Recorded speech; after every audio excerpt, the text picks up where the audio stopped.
মধ্যপ্রাচ্য সংঘাতের প্রভাবে বিশ্ব অর্থনীতি অস্থির হয়ে উঠলেও এখনো আমদানি রফতানি বাণিজ্যের গতি ধরে রেখেছে বাংলাদেশ।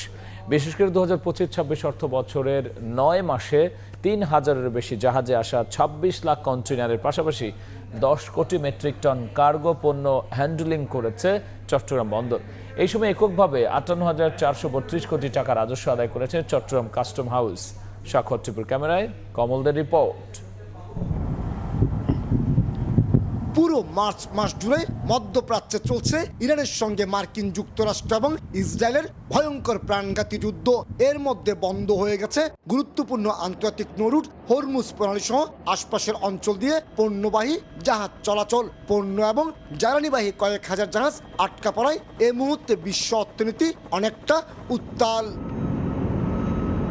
তবে বৈশ্বিক এই সংকটের মাঝেও 10 কোটি 42 লাখ মেট্রিক টন কার্গো পণ্য হ্যান্ডেলিং করে 7.39%, 25,74,000 কন্টেনারে 4.75% এবং 3,230টি জাহাজ হ্যান্ডেলিংয়ের মাধ্যমে 5.62% প্রবৃদ্ধির দাবি বন্দরের। চট্টগ্রাম বন্দরে যে ভেসেল টার্ন অ্যারাউন্ড টাইম সেটা কমাতে পেরেছি এবং এই মুহূর্তে চট্টগ্রাম বন্দরে আমরা জিরো ওয়েটিং টাইম মেনটেন করতে পারছি। যুদ্ধের কারণে মার্চ মাসে আমদানির পরিমাণ কিছুটা কমলো উচ্চ শুল্ক হারের জ্বালানি তেল, ক্যাপিটাল মেশিনারিজ এবং খাদ্যপণ্য আমদানি থেকে রাজস্ব আয়ের ধারা ধরে রাখতে পেরেছে চট্টগ্রাম কাস্টম হাউস। বছরের যে বাকি যে সময়টা আছে আমরা আশা করি জুনে আমাদের অনেক বেশি রাজস্ব আসবে। এক্ষেত্রে হয়তো আমরা লক্ষ্যমাত্রা অর্জন করতে সক্ষম হব।